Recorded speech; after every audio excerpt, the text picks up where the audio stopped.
नमस्कार प्यारे बच्चों, कैसे हो आप सभी। तो आप लोग हैं न्यू ट्वेल्थ के स्टूडेंट्स, ठीक है। एंड न्यू ट्वेल्थ के स्टूडेंट्स के लिए मैं ले आया हूं यहाँ पे एक न्यू सीरीज जो कि आप लोगों को बहुत ज़्यादा बेनिफिट करने वाली है। देखिए, हम फिजिकल एजुकेशन, इकोनॉमिक्स, अकाउंटेंसी और बीएस सभी के लिए सीरीज लेके आएंगे। वन बाय वन शॉट्स के थ्रू पूरा सिलेबस ट्राई करेंगे कि कवर कर लें यहीं पर, आपको कहीं और जाना ना पड़े, ठीक है। और जल्द से जल्द हम इसको कंप्लीट करने का ट्राई करेंगे, ठीक है। आज का हमारा डे है यूनिट 1 का, ठीक है। यूनिट 1 फिजिकल एजुकेशन क्लास 12, ठीक है। इस यूनिट 1 के मैंने अपने हिसाब से दो पोर्शंस बनाए हैं। आज हमारा जो फर्स्ट वन शॉट है ये सारे थियोरिटिकल कॉन्सेप्ट्स कवर करेगा, थ्योरी कवर करेगा। और दूसरा जो पार्ट होगा वो सारा प्रैक्टिकल कवर करेगा, ठीक है।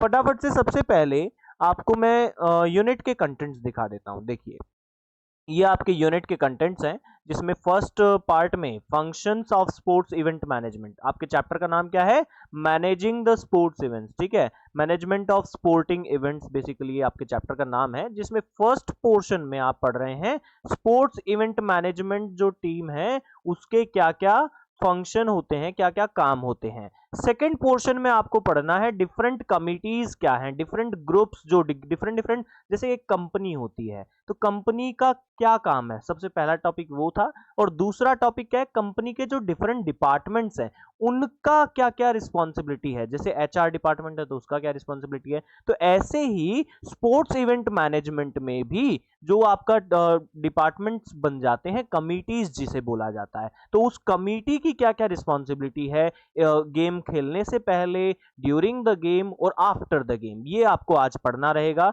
दिस थर्ड पोर्शन, ये जो आपके सिलेबस का थर्ड पोर्शन है ये आपके प्रैक्टिकल एस्पेक्ट है और इस पे क्वेश्चन बनता है, ये काफी इंपॉर्टेंट है। स्पेशली सिर्फ इसी पोर्शन पे मेरा कल वन शॉट का अगला वन शॉट पार्ट आएगा, कल नहीं, अगला वन शॉट पार्ट आएगा, पार्ट 2, ठीक है, यूनिट 1 के लिए, और डन हो जाएगा हमारा यूनिट 1। दो पॉइंट्स और आज हम कवर करेंगे, वो है इंट्राम्यूरल और एक्स्ट्राम्यूरल एक्टिविटीज क्या होती हैं और उसके ऑब्जेक्टिव क्या है, सिग्निफिकेंस क्या है। और फिफ्थ चीज हम कवर करेंगे, कम्युनिटी स्पोर्ट्स क्या होता है। तो चलिए बिना किसी देरी के हम स्टार्ट करते हैं स्पोर्ट्स इवेंट मैनेजमेंट के फंक्शंस। देखिए, स्पोर्ट्स इवेंट मैनेज करना, देखिए यहाँ जेठालाल भाई जो हैं वो अपनी टीम का स्पोर्ट्स मैनेज करवा रहे थे ना, किसके थ्रू मैनेज करवा रहे थे, वो मैनेज करवा रहे थे मैडम बबीता के थ्रू, ठीक है। सो बिल्कुल वैसे ही स्पोर्ट्स इवेंट मैनेजमेंट होती है। स्पोर्ट्स इवेंट मैनेजमेंट का बड़ा काम होता है, ह्यूज जॉब होती है, और ये बहुत बड़ा रोल प्ले करता है इनकम जनरेशन में।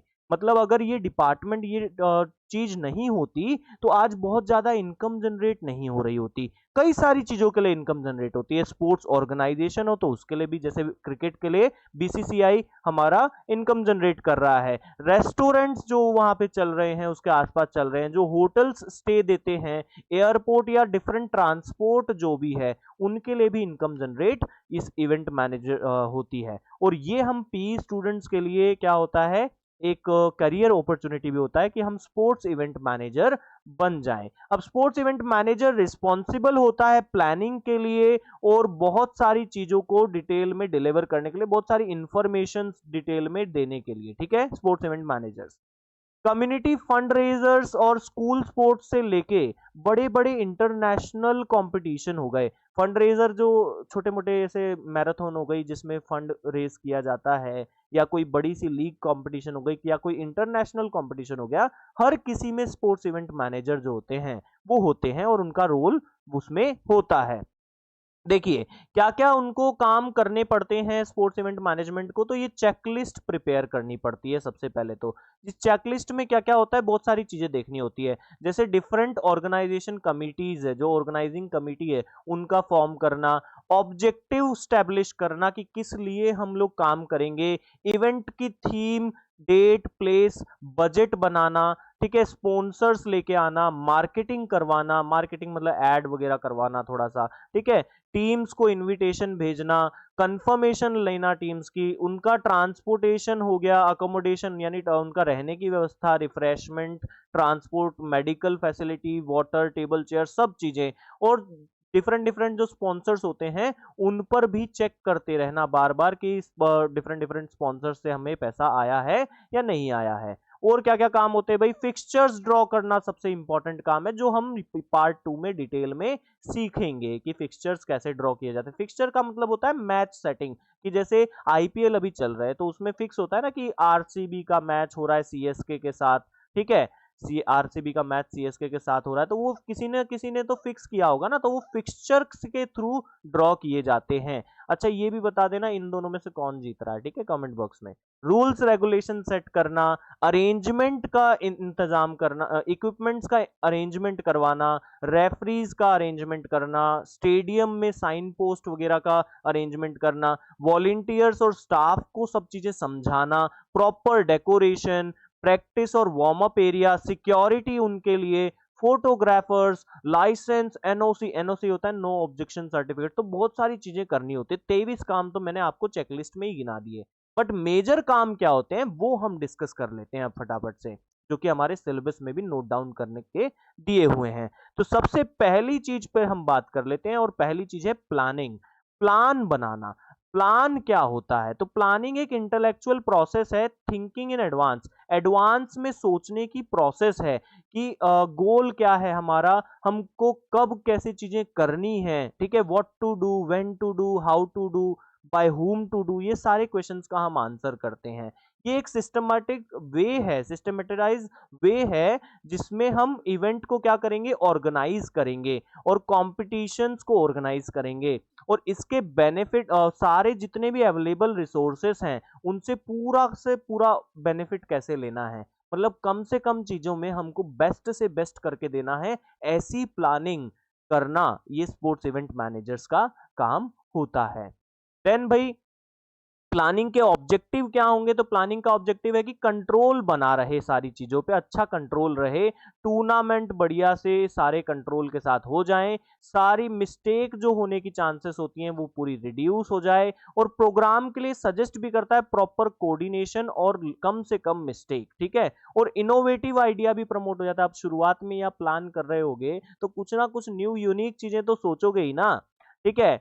अच्छा इसमें डायरेक्शन भी आपको मिलती है आपके गोल के थ्रू, आपके गोल के थ्रू आपको डायरेक्शन भी मिलती है, ठीक है, कि आपका गोल क्या है तो उस पे और कैसे बढ़ना है, तो गोल आपको बड़ा क्लियरली दिख रहा होगा, ठीक है। आपको जो प्रेशर आपके ऊपर आता है वो रिड्यूस हो जाता है, आपकी क्रिएटिविटी बढ़ जाती है, ठीक है, एफिशिएंसी बढ़ जाती है, ठीक है भाई। इसके बाद हम आगे बात करते हैं ऑर्गेनाइजिंग, ये आपका सेकंड काम होता है भाई। ऑर्गेनाइजिंग क्या मतलब क्या है, नाम से ही समझ रहे हो, ऑर्गेनाइज करना, चीजें अरेंज करके रेडी रखना कि हमने जो प्लान किया था वो सारी चीजें हमारे पास हैं या नहीं है, कोई इक्विपमेंट खराब तो नहीं हो गया है, अगर कुछ हो गया है तो हम उसको मंगा के रख लें, या कुछ और चीजें की जरूरत है तो वो रेडी कर लें। तो ये प्लानिंग फंक्शन को अचीव करने में ही मदद करता है ऑर्गेनाइजिंग, ठीक है। देन आपका तीसरा फंक्शन, इंपॉर्टेंट फंक्शन आ जाता है दोस्त, वो होता है स्टाफिंग।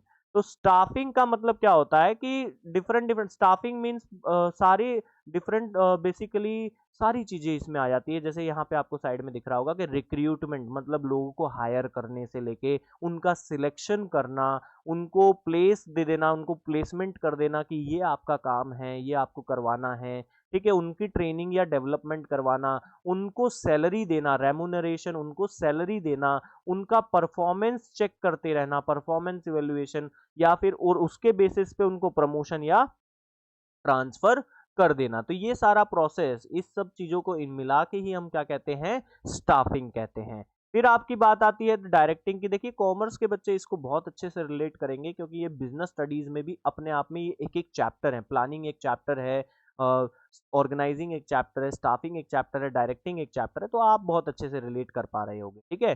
डायरेक्टिंग वर्ड का मतलब क्या होता है, डायरेक्ट करना या डायरेक्शन देना, काम को क्या दे देना, डायरेक्शन दे देना, ठीक है। ये एक लीडरशिप क्वालिटी होती है जिसमें आप स्टाफ को सब चीजें समझाते हो कि क्या करना है, कैसे करना है, कब करना है, ये सब डायरेक्ट करते हो आप। इसको में बेसिकली सुपरविजन ही बोलते हैं, सुपरविजन करना या मोटिवेट करना, तो that is known as directing दोस्तों। देन लास्ट अगर हम बात करते हैं तो वो होती है हमारी कंट्रोलिंग, काम हमारा होता है। कंट्रोलिंग बेसिकली क्या होता है कि हमने कोई स्टैंडर्ड बनाया था, हमने कोई प्लानिंग करी थी और हमने अभी देखा कि एक्चुअल परफॉर्मेंस क्या चल रही है। सबसे पहले हमने क्या किया, जो हमारे प्लान हमने किए थे वो देखे कि हमने प्लान क्या किया था, फिर हमने देखा कि यार एक्चुअली क्या परफॉर्म हुआ और दोनों का कंपैरिजन किया आपने, दोनों चीजों का क्या किया, कंपैरिजन किया। कंपेयर करने पे आपको पता चला कि यार यहाँ पे रिक्वायरमेंट है कि ये चीज पूरी नहीं हुई जैसा हमने प्लान किया था। तो उस चीज, इसी प्रोसेस को हम क्या कहते हैं, इसी प्रोसेस को कंट्रोलिंग कहते हैं। वो सारी प्रोसेस जहां से that leader create to monitor the success, ये एक ऐसी प्रोसेस है जिसमें लीडर जो है अपनी सक्सेस को मॉनिटर करता है, सक्सेस के ऊपर नजर रखता है कि एक्चुअली ये चीज हो रही है या नहीं हो रही है। चलिए एक क्वेश्चन समझ लेते हैं। The basic function of management is, management का बेसिक फंक्शन क्या है, सबसे बेसिक फंक्शन क्या है? तो सबसे बेसिक फंक्शन मैनेजमेंट का है प्लानिंग, ठीक है, ध्यान रखना है, सबसे जरूरी चीज जो मैनेजमेंट करती है वो प्लान करती है। Next question, a good plan should not be, good plan को कैसा नहीं होना चाहिए, स्पेसिफिक नहीं होना चाहिए। देखो स्पेसिफिक तो होगा तो ही हमको एडेड एडवांटेज होगा, लॉजिकल नहीं होना चाहिए, तो लॉजिकल तो होना चाहिए, ये भी पॉइंट हमारा आंसर नहीं है, ये भी पॉइंट हमारा आंसर नहीं है। ऑटोक्रेटिक होना चाहिए, ऑटोक्रेटिक क्या होता है भाई, जैसे एक आपने डेमोक्रेटिक सुना है, तो ऑटोक्रेटिक क्या होता है, ऑटोक्रेटिक का मतलब होता है कि किसी की ना सुनना, तो ऐसा प्लान नहीं होना चाहिए, तो ये आपका आंसर होगा। ठीक है, फ्लेक्सिबल मतलब ऐसा प्लान होना चाहिए जो चेंज हो सके। ऑब्वियस है कि आपको फ्यूचर का नहीं पता है क्या होने वाला है क्या नहीं होने वाला है, तो फ्यूचर में फ्लेक्सिबल होना चाहिए आपका प्लान। एक और क्वेश्चन है आपके लिए कि in planning defining procedure means, planning के अंदर प्रोसीजर को डिफाइन करना क्या कहलाता है? Setting goals, making policy, laying down rules and regulation, defining course of action. तो यहाँ पे प्रोसीजर को डिफाइन करना मतलब डिफाइनिंग कोर्स ऑफ एक्शन बता रहा है। ठीक है दोस्तों, चलिए अब आगे हम बढ़ जाते हैं कि डिफरेंट डिफरेंट कमिटीज कौन सी होती हैं और उनके क्या क्या काम होते हैं। तो भाई ये है हमारी वेरियस कमिटीज और उनकी रिस्पॉन्सिबिलिटी का टॉपिक। तो सबसे पहली कमिटी आपकी टेक्निकल कमिटी है, जो टेक्निकलिटी देखती है। अब टेक्निकल कमिटी क्या क्या देखती है वो चीजें हम समझ लेते हैं। तो टेक्निकल कमिटी, रेफरीज उसमें इंक्लूडेड होते हैं, जजेस उसमें इंक्लूडेड होते हैं, स्टार्टर्स होते हैं, अंपायर्स होते हैं और टाइम कीपर्स होते हैं। इसी को हम क्या कहते हैं, टेक्निकल कमिटी कहते हैं दोस्तों। ठीक है, तो ये टेक्निकल कमिटी होती है। अब इसके आगे हम बढ़ते हैं, ट्रांसपोर्ट कमिटी की बात करते हैं। ट्रांसपोर्ट कमिटी में हमारे सारे ट्रांसपोर्ट देखे जाते हैं। ठीक है, मतलब बेसिकली सारे ये ट्रांसपोर्ट फैसिलिटीज चेक करते हैं कि ये ट्रांसपोर्ट सही से हो रहा है या नहीं हो रहा है। रिसेप्शन कमेटी या लॉजिंग कमेटी क्या होती है, ये वेलकमिंग गेस्ट करने के लिए रिस्पॉन्सिबल होती है। जो भी आपके पार्टिसिपेंट आते हैं तो उनका वेलकमिंग प्रॉपरली हो रहा है या नहीं हो रहा है, तो ये रिसेप्शन कमेटी कहलाती है दोस्तों। इसके बाद आपकी आती है boarding committee. Boarding committee basically आपके स्पोर्ट्स पर्सन को मील खाना प्रोवाइड करवाने के लिए या अदर ऑफिशियल चीजें करवाने के लिए, अकोमोडेशन देने के लिए, ये सारे रहने की सुविधा दिलवाने के लिए रिस्पॉन्सिबल होती है। ग्राउंड एंड इक्विपमेंट कमेटी इसके बाद होती है। तो दोस्तों ये क्या करती है, तो ये आपके नेसेसरी अरेंजमेंट करती है इक्विपमेंट्स वगैरह के, कि सारे इक्विपमेंट्स प्रॉपरली हैं या नहीं हैं। ठीक है, इसके बाद आपकी आती है मेडिकल कमिटी। दोस्तों मेडिकल कमिटी आपको मेडिकल असिस्टेंस के लिए रिस्पॉन्सिबिलिटी देती है। प्रोटेस्ट कमिटी भी होती है भाई, तो अगर कोई जजमेंट, अगर there is a protest against judgment, judgment के खिलाफ कोई प्रोटेस्ट हो रहा है, तो इस कमेटी के मेंबर उसके बारे में सोचते हैं और डिसाइड करते हैं। अब इसके बाद हम देखते हैं मार्केटिंग कमेटी। तो मार्केटिंग कमेटी क्या है, तो प्रिंट मीडिया यानी सोशल मीडिया से रिस्पॉन्सिबल होती है। सारी सोशल मीडिया पे क्या करवाती है, मार्केटिंग करती है, प्रेस रिलीज करवाती है, या कोई भी कॉन्फ्रेंस होती है या कोई भी अनाउंसमेंट होती है related to game, marketing committee करवाती है।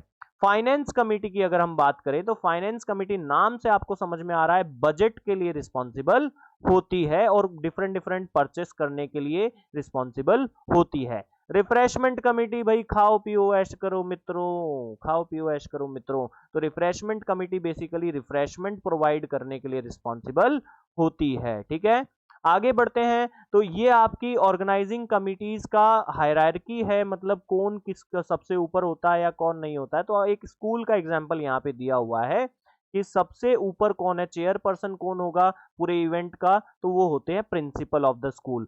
फिर आपका कौन आता है भाई, पीई टीचर, कन्वेनर जो उसको फैसिलिटेट कर रहा है।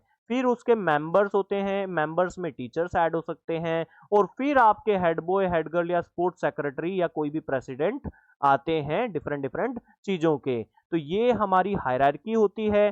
चलिए इसका क्वेश्चन देख लेते हैं। Committee responsible for print media, print media के लिए कौन सी रिस्पॉन्सिबल है भाई, मार्केटिंग हमारी इसके लिए रिस्पॉन्सिबल है, अभी जस्ट हमने पढ़ा। देन ये आपका है परचेस ऑफ स्पोर्ट्स इक्विपमेंट, कौन सी कमिटी का काम है, तो भाई परचेस हमारी फाइनेंस कमिटी का काम है। देन इसके बाद अगला क्वेश्चन आपका है, रूल्स और रेगुलेशन को कौन बनाएगा। Rules and regulation should be done pre event, event से पहले हो जाएं, ड्यूरिंग इवेंट, इवेंट के समय बने, पोस्ट इवेंट मतलब इवेंट खत्म होने के बाद रूल्स एंड रेगुलेशन बने। तो भाई ये तो बड़ा सिंपल सा आंसर है इसका, प्री इवेंट। ठीक है दोस्तों, इसके आगे हम बात कर लेते हैं। देखिए अब जो ये इसके आगे के टॉपिक्स हैं वो हैं सारे आपके फिक्सचर्स बनाने के, तो ये चीजें हम पढ़ेंगे कल। और अभी हम आगे बढ़ जाते हैं और आगे बढ़कर हम देख लेते हैं हमारा नेक्स्ट टॉपिक, जो कि है इंट्राम्यूरल और एक्स्ट्राम्यूरल एक्टिविटीज। इसमें हमें मीनिंग देखना है, हमें उसका ऑब्जेक्टिव भी देखना है और उसका सिग्निफिकेंस भी समझना है।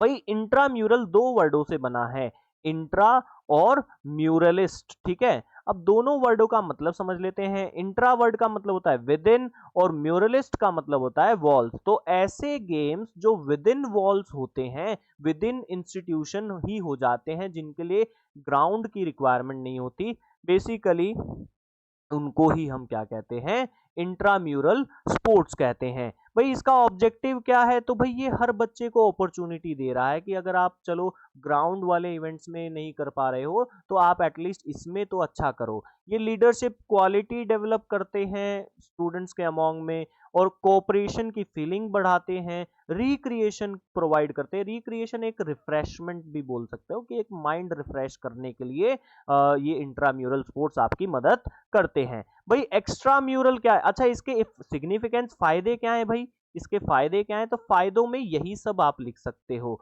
कि भाई ये हर बच्चे को अपॉर्चुनिटी प्रोवाइड करने में मदद करता है, ये इसका फायदा है। भाई ये हर बच्चे को लीडरशिप डेवलप करने में मदद करता है, ये उसका फायदा है। भाई ये कोऑपरेशन की फीलिंग डेवलप करता है, ये उसका फायदा है। भाई ये रिक्रिएशन करवाता है, तो ये भी उसका क्या है, एक फायदा। तो मतलब इधर के सारे पॉइंट्स के आगे आप लिख दिए हेल्प्स टू, बस ये टू के आगे हेल्प लिख दीजिए, तो आपका सिग्निफिकेंस टॉपिक रेडी हो जाएगा। भाई एक्स्ट्रा म्यूरल क्या है, तो नाम जैसा इंट्रा म्यूरल था विद इन द बाउंड्री, वैसे ही एक्स्ट्रा म्यूरल क्या होगा भाई, स्ट्रक्चर्ड स्पोर्ट्स एक्टिविटी है जिनमें बहुत सारे स्कूल और ऑर्गेनाइजेशंस कॉम्पीट करते हैं। अच्छा extra mural with in the boundaries का मतलब ऐसा भी आप समझ सकते हो कि विद इन द स्कूल हो रहा है, एक ही स्कूल के अंदर जो जो कंपटीशन हो रहा है, जैसे इंटर हाउस कंपटीशन है वो इंट्राम्यूरल है। एक्स्ट्रा म्यूरल क्या है, विद इन डिफरेंट स्कूल्स। ठीक है, तो उसको या स्कूल्स के बीच में है या कोई ऑर्गेनाइजेशन या कोई डिफरेंट इंस्टीट्यूशन के बीच में है, तो उसको हम एक्स्ट्रा म्यूरल स्पोर्ट्स कहेंगे। वापिस से मैं समझा देता हूं, इंट्राम्यूरल मतलब एक ही ऑर्गेनाइजेशन के अंदर चल रहे गेम्स, और एक्स्ट्रा म्यूरल मतलब डिफरेंट ऑर्गेनाइजेशंस के बीच में चल रहे गेम्स होते हैं। आउटसाइड द वॉल या बाउंड्री भी कह सकते हैं, सिटी, टाउन या यूनिवर्सिटीज के बीच में। अच्छा सीबीएसई टूर्नामेंट जो होते हैं वो जोनल, रीजनल और स्टेट और फिर नेशनल लेवल पर भी होते हैं। ठीक है दोस्तों, ये एक्स्ट्रा म्यूरल आपको पता होना चाहिए। भाई इसके ऑब्जेक्टिव क्या है, तो भाई ये अच्छा एक्सपीरियंस प्रोवाइड करने के लिए बहुत जरूरी होता है। ठीक है, एक अच्छा एक्सपीरियंस बच्चों को प्रोवाइड हो जाता है और एक स्पोर्ट्स का स्टैंडर्ड बच्चों को देखने को मिलता है, और इससे बच्चों के बेस भी डेवलप होते हैं। लेकिन कई सारे स्कूल क्या होते हैं, स्पोर्ट्स में पार्टिसिपेशन एक्टिवली नहीं करवाते हैं, बच्चों को भेजने में ही भेजते ही नहीं है, तो वो कैसे डेवलप होगा। तो सरकार को ये चीज देखना चाहिए कि प्रॉपर पार्टिसिपेशन हो रहा है या नहीं हो रहा है। और स्पोर्ट्समैनशिप डेवलप कर देते हैं बच्चों के अमंग्स, और काफी अच्छी नॉलेज, न्यू न्यू रूल्स और टेक्निक्स के बारे में इन इवेंट्स में जाने के बाद बच्चों को समझ में आती है। तो स्कूलों को इस पे फोकस करना चाहिए। देन कम्युनिटी स्पोर्ट्स क्या होते हैं भाई, अगला टॉपिक हमारा है community sports. Community sports, community में होने वाले खेल, भाई ये किस लिए होते हैं, तो भाई ये स्पेसिफिक कोज के लिए जरूरी होते हैं। ये गेम्स को और स्पोर्ट्स को किसी स्पेसिफिक कारण के लिए क्या कर रहे हैं, अवेयर कर रहे हैं, प्रमोट कर रहे हैं बेसिकली उसको, ठीक है। जैसे इसका एग्जाम्पल समझते हैं आप। इसका एग्जाम्पल समझिए, जैसे कोई भी एनजीओ के द्वारा कोई कंपटीशन करवा दिया जा रहा है, या जैसे हेल्थ रन करवा दिया जा रहा है। बेसिकली देखिए, हेल्थ रन, अब कोई मैराथन, जैसे मैं इंदौर का रहवासी हूँ, तो इंदौर में मैराथन होती है, इंदौर मैराथन होती है, तो वो एक फंड भी रेज कर लेती है साथ ही साथ चैरिटी के लिए, और साथ ही साथ हेल्थ को भी क्या कर देती है, अवेयर कर देती है लोगों को। रन फॉर फन जैसे इवेंट्स होते हैं, बड़े मास रन होते हैं, उसमें to remain healthy and fit का मैसेज वो देते हैं, ठीक है। तो इनको हम कम्युनिटी स्पोर्ट्स कहते हैं। जैसे रन फॉर यूनिटी का स्पोर्ट्स होता है कि भाई एकता के लिए दौड़ो, डिफरेंट, अब इसका ऑब्जेक्टिव पीस लाना है और साथ ही साथ हेल्थ भी, मतलब हेल्थ को तो प्रमोट करना ही करना है, लेकिन किसी और कारण को भी, किसी और स्पेसिफिक कोज को भी प्रमोट करना है। जैसे रन फॉर स्पेसिफिक कोज है, भाई इसमें कोई नोबल कोज, कोई भी नोबल कोज के लिए, जैसे एड्स के लिए कोई रन कर रहे हैं, या कैंसर को के लिए अवेयरनेस, या गर्ल चाइल्ड के लिए रन ऑर्गेनाइज किया गया है। तो ये सारे हमारे क्या होते हैं, बेसिकली आपके कम्युनिटी स्पोर्ट्स होते हैं। तो कम्युनिटी स्पोर्ट्स का पर्पस आपको क्लियर है कि भाई होता क्यों है, बेनिफिट क्या है। तो बेनिफिट भाई, ये प्रोग्राम मोटिवेट करता है और क्रिएट करता है फीलिंग, किस चीज की भाई, स्पोर्ट्स प्रोग्राम के लिए फील करवाता है।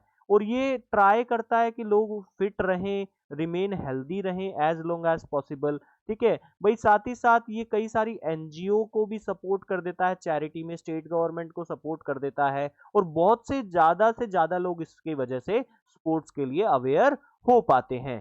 तो दोस्तों, आज के पार्ट में हमने कंप्लीट थ्योरी देखी है। कल के पार्ट में हम कंप्लीट प्रैक्टिकल देखेंगे कि जो फिक्सचर्स हैं, जो मैच फिक्स करते हैं, वो कैसे किए जाते हैं। तो बने रहिए दोस्तों इसी चैनल पर, आपके लिए पूरा कंटेंट तैयार होने वाला है कॉमर्स के बच्चों के लिए। जय हिंद, जय भारत।